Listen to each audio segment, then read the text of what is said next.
belangrijkste nieuws uit Curaçao in het Nederland. Access Journaal, vers van de pers.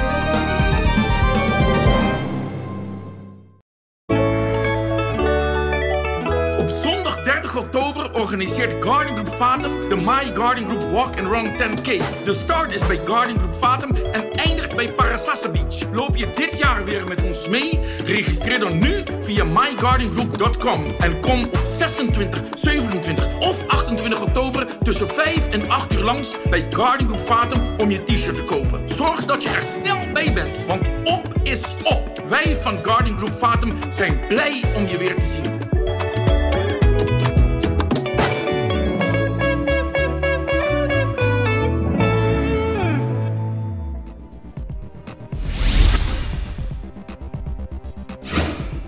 De Rijksministerraad in Nederland heeft vandaag besloten om Aruba toch geen aanwijzing te geven voor 2022. Dat bleek vanwege onverwachte meevallers op de begroting van Aruba. Aruba moet onder de 131 miljoen qua tekort blijven en zit nu op 112,7 miljoen.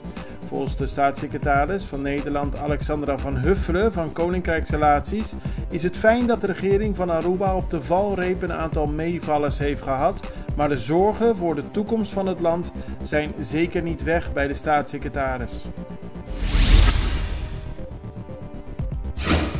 Venezuela, orkanen en georganiseerde criminaliteit. Dat zijn de belangrijkste bedreigingen voor Curaçao en de andere Caribische eilanden van het Koninkrijk.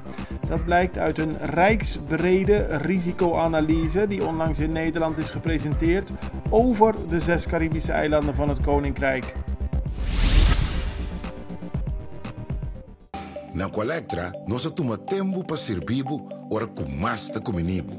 Llama-nos centro de cliente na telefone 0800-035 de Jaluna para Jabierne voor die setor de mente te com setor de noite para turno serviço nan of patrãozita. Se você tracita para Jasabra, também por hora. Por escolher para trabalhar, riba aqualectra.com e aproveitar a mesura, põe o documento na cerca para visita cerca nós, vai mais fácil. Sim, a Colectra su centro de cliente wordt klaar para servir na momento como te comini abo.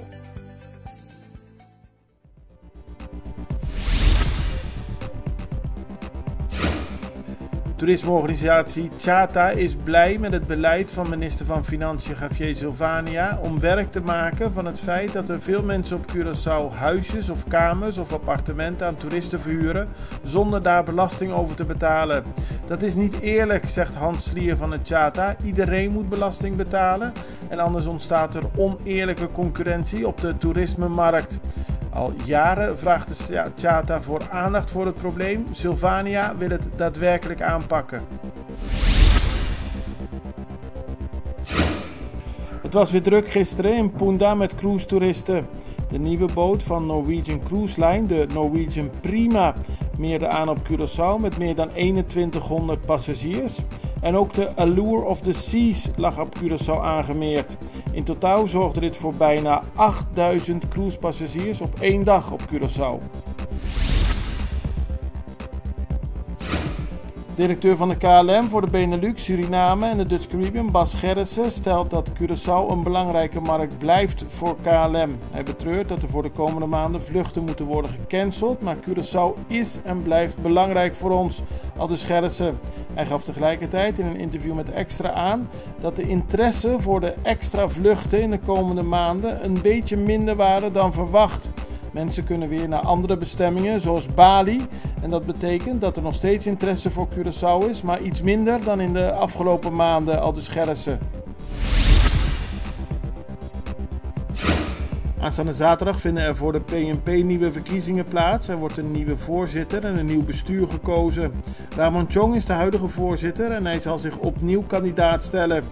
Ook Efren Candelaria wil voorzitter worden en het belooft een interessante strijd tussen die twee te worden. Daarnaast is er veel interesse voor andere functies binnen het bestuur van de Groene Partij. Aanstaande maandag beginnen de werkzaamheden aan de Helmin Magno Wiels Boulevard. De aanpassing van het asfalt past binnen het beleid van de regering om drukke verkeersaders aan te pakken. De werkzaamheden vinden plaats van 7 uur 's ochtends tot 4 uur 's middags.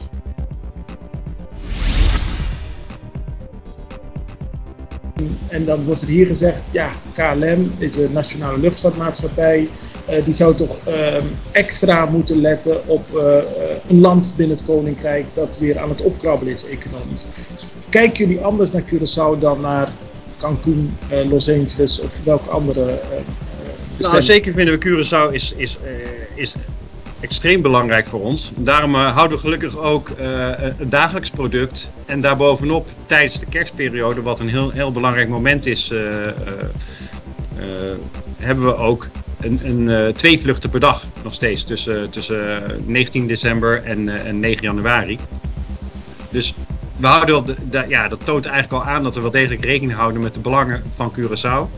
Maar het is ook wel zo dat die tweede Curaçao-vlucht, die 3 vluchten, er was nog niet zwaar op geboekt. Wat er natuurlijk ook wel speelt, is dat de vraag wel iets aan het afnemen is, omdat nu na de COVID-tijden, dat is dus die enorme piek die we hebben gezien naar Curaçao de afgelopen 2 jaar, die zal wel iets gaan afvlakken.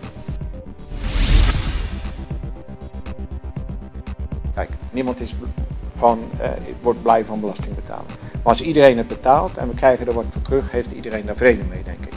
Heeft het een negatieve uitwerking?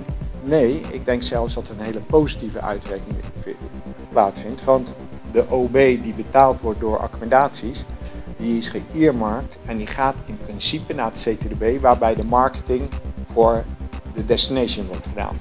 Dus je moet het zo zien, van alle belastingen die de hospitality opbrengt, die gaan allemaal naar de overheid. Maar één van die belastingen, de OB, dus niet de IB, niet de WB, niet de loonbelasting, etc. Maar die OB, die is in principe bestemd voor ons CTDB, die daar marketing voor doet. Dus wat je nu ook hebt op dit moment, en daarvoor vinden Tjata en de Kasha dit ook heel vervelend, dat Tjata en Kasha-leden die brengen OB op, omdat ze netjes hun belasting betalen.